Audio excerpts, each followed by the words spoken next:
bana Congo, bana RDC, n'a ko transmettre bino message. Où ça n'a pas si na lelo on a 1h du matin. D'abord, nous avons remercier les électeurs, nyonso, ou ya territoire à Boulungu, ou ba voter kingai. Ba maman, ba se déplacer, ba outi musika na ba village. Ba yiko talanga mwana parce que ça fait très longtemps na banda na longwa na territoire à Boulungu na zonga kotala bangoti. Tant ba moninga ba sepeli makasi mwana na biso ayi.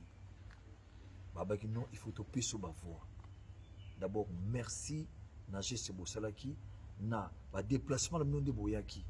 Mais lelonga naza trop dessus. Na onga mo na 1h du matin. Na ndimaki amuti. Na beko o etamoli partout soit disant ya ba fraudeur. Na makambo bino boyebi kuna na kati ngaku ata ikomo ko ezana muti. Comment on a été même écho. Mais le long à 1h du matin, Namoko Nathalie et Salinga passe. Ouais, bah que bateau va voter ngai. Bah ça dessus, bah rouler la nakate, bah rouler là.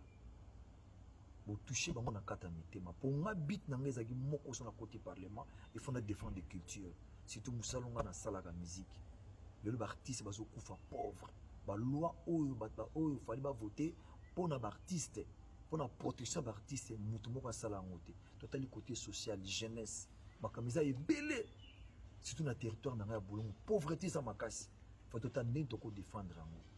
Mais yo pena ondimi au sacrifier comme on a pour na mutumo so soit côté. Il y a pas de problème mon frère. Mais ba yango on a visité, nzamba ko visiter. Nzamba ko visiter. Ngai nazana malba, nazana pouvoir mokoti.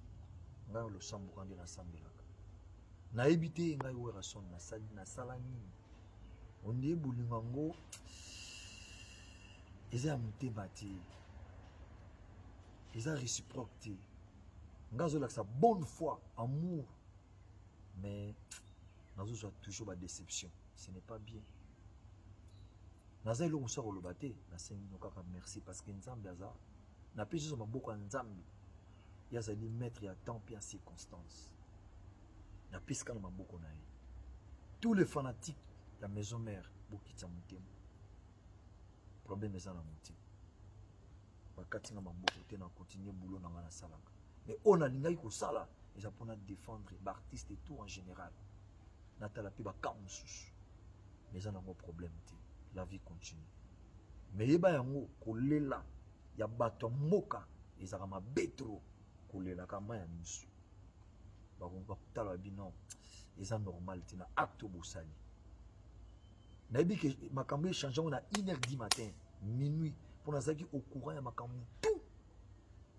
tout tina dernier meeting la vandi boy nayebi ke problème ezati mais côté politique to longola oyo son na sali loko moko mabete na sali mutu mabete na fini mutu moko te na intercaler mutu moko te. Rien du tout. Mon amour. Ah!